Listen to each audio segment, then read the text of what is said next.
When you're in a negative state, you don't perform at a higher level. When you're in a negative state, it affects your biochemistry, it affects your immune system. You're in a negative state, it affects the people around you. When you're in a great state, perform better, enjoy life more, greater impact, all the above. So it's intelligent to be at a peak state. But you only can manage what you measure, like a business. If when I take a company over and turn around and start measuring things, and I measure the most important things, and the more you measure, the better it'll get. Because you get more, instead of measuring once a year, if you're measuring, once a week, you got 52 times to improve it versus one. So I started measuring it, and I said, I'm going to live in a beautiful state no matter what every day. Now, in order to do that, I have to do two things. A, I have to acknowledge that I've been suffering, and I need to figure out what my favorite flavor of suffering is. So what I began to say is,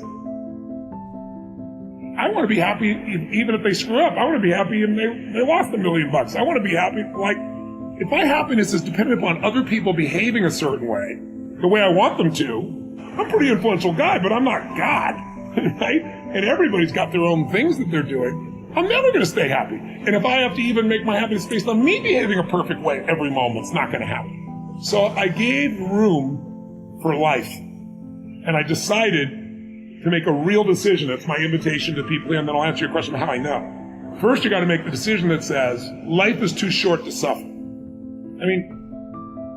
I don't know what's going to happen in your lifetime with your children, with your wife, with your economics, with your business. I'm sure you're going to do well, everything, but there's things outside our control. The government could change the rules on something, right? The rules have changed before around direct marketing and on the web and so forth.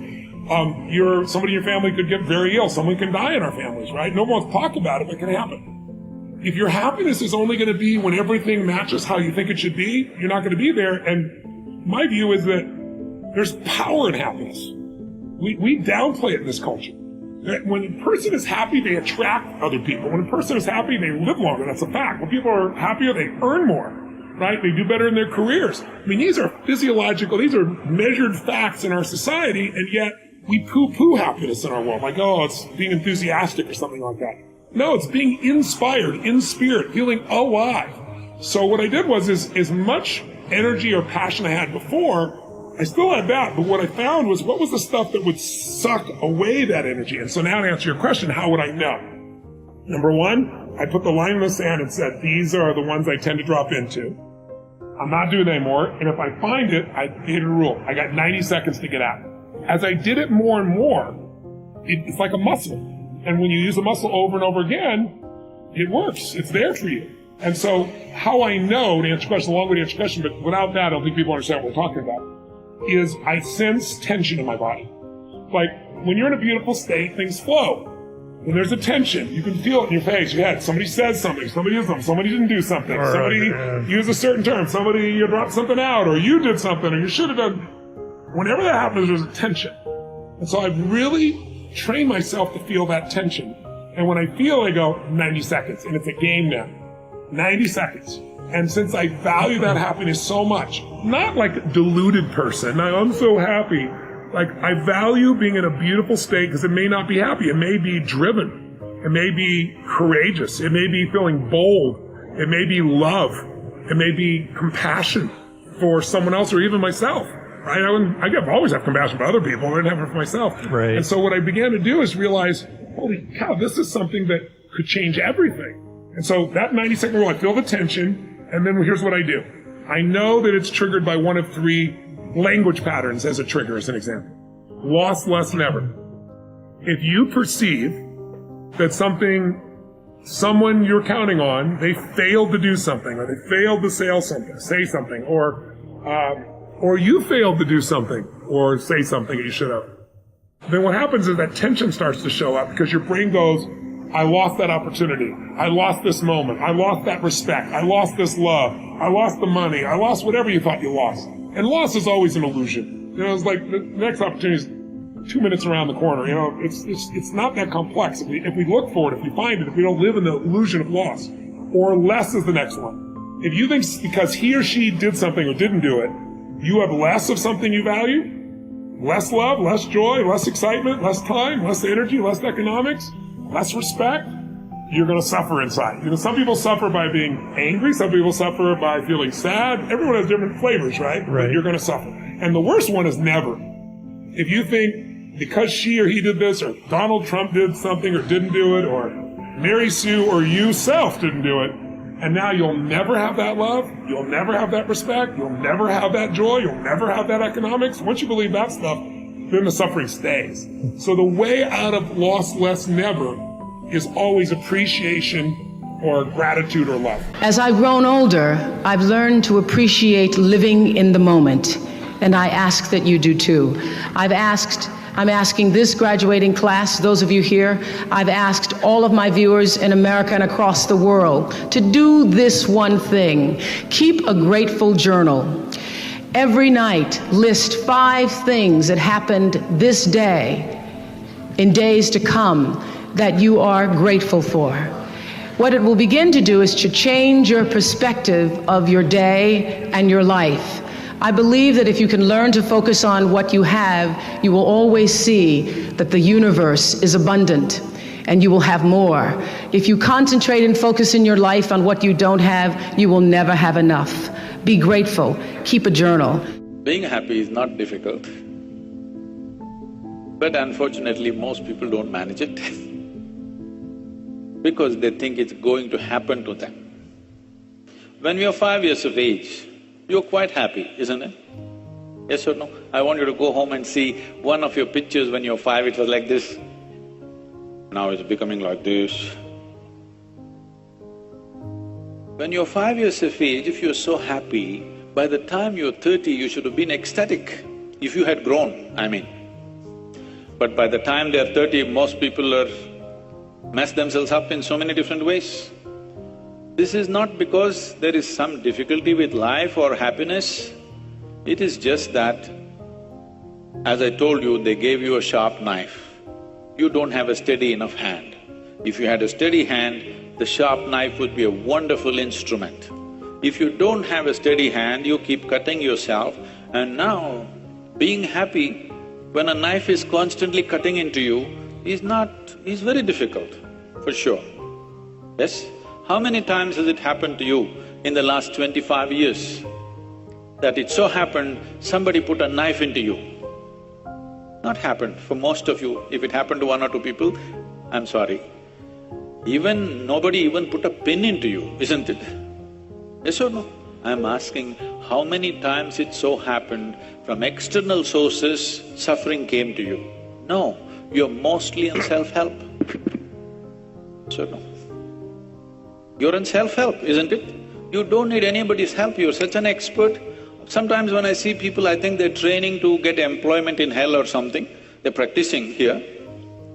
Because they're so good at self-torture, they may be good at torturing other people. So happiness is neither easy nor difficult, because there is no states like this. This is happiness, this is unhappiness. You are slipping between this and that any moment, isn't it? Yes or no? It's not like there is a capsule of happiness and a capsule of unhappiness and they're separate. No, it is all intermingling, one moment like this, one moment like… in the same situation. One moment joyful, one moment miserable, another moment some other way. Is it not happening? So these are not anything, this is just this. You are a volatile being right now, not stable enough. I told you this is an evolutionary problem. Your intellect and your awareness evolved ahead of your physiology. You're only 1.23% away from a chimpanzee, but in intelligence you are big away. Now your own intelligence turning against you, one simple way of being happy is you go for a lobotomy. You know what that is? Remove half of your brain. You will always be like that. So it's easy. It's not easy, it's not difficult. Should it be managed? You don't have to manage happiness, you must learn to manage your faculties. The only thing is just this, people are suffering 2 most important faculties of your mind, your memory and your imagination, which sets you apart from every other creature. What happened 50 years ago, you can still remember, which no other creature on this planet can probably, distinctly. And you can project into what may happen in the next 100 years. These memory and imagination are 2 basic faculties which makes us human and on top of the evolutionary pile. This is what people are suffering. What happened 10 years ago, they're still suffering.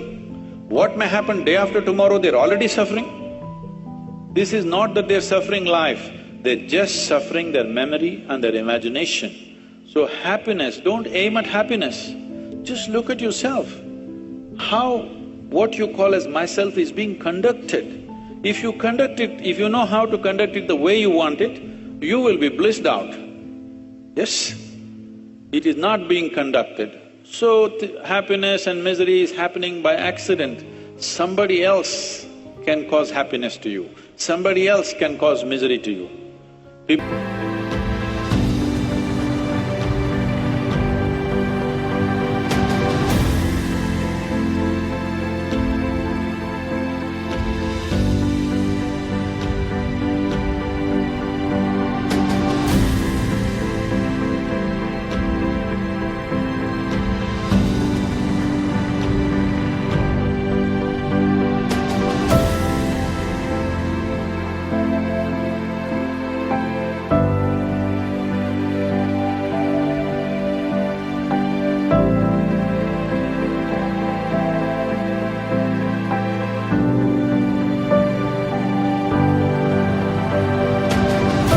ask me, Sadhguru, we have been with you for 25 years, we've never seen you angry, do you ever get angry? You want it? Do I look like somebody who's incapable of something like that? If you want, I'll give you. It's just that I have not given this privilege to anybody, that somebody can make me angry, somebody can make me unhappy, somebody can make me happy. No, I kept these things to myself.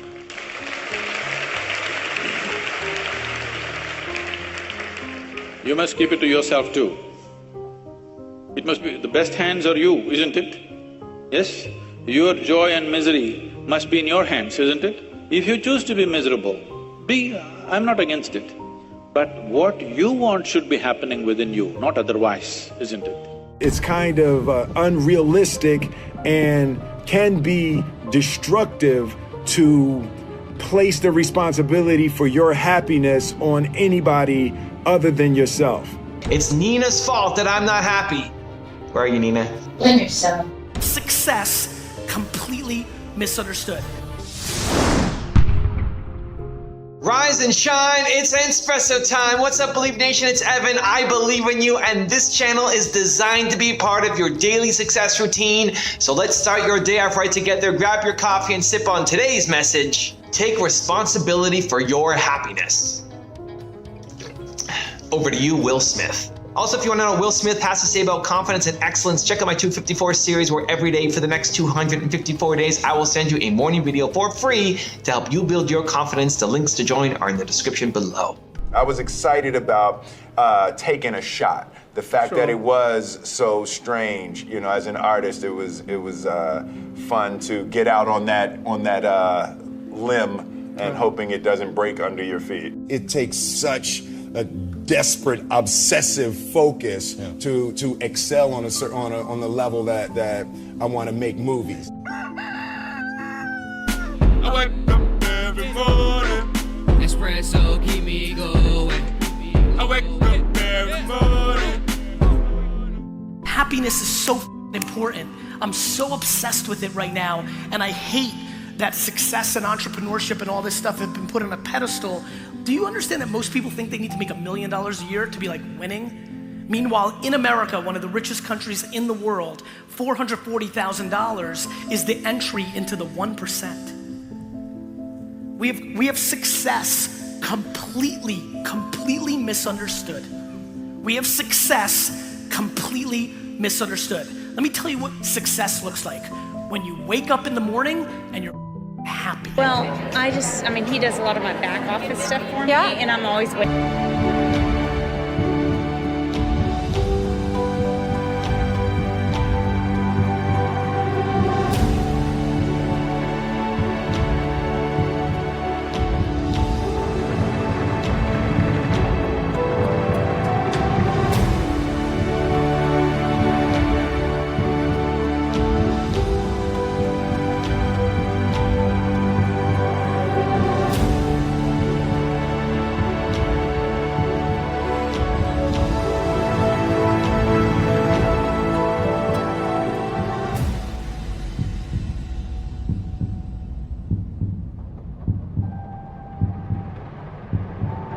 waiting for him to help me. And like my coaches are like, you're fine, you can do it. But I'm like, you don't understand. And he's the support, but he's not like moving fast enough. Right. The reason why he's not is because he doesn't understand either how critical it is that he supports you. Right. He doesn't feel like he matters. Probably, because I probably don't make you feel like he matters. That's it, bingo. Yeah. If you were to leave here and do nothing but anytime you do, oh my God, I so appreciate that you just did that. You have no idea. Thank you, honey. If you were to bring him more into the business, not as in selling, Right. but cheering for him, Right. and making sure he understands that every stride you make is only because of what he's doing back at home. Right. So true. That will change how he behaves. Oh, I know it, because I have the part of our company that's out in the spotlight. My husband runs the books, runs legal, runs operations, Right. runs HR, and is also the point parent while I travel. Right. And so it'd be very easy to feel unappreciated Right. because his role is not visible.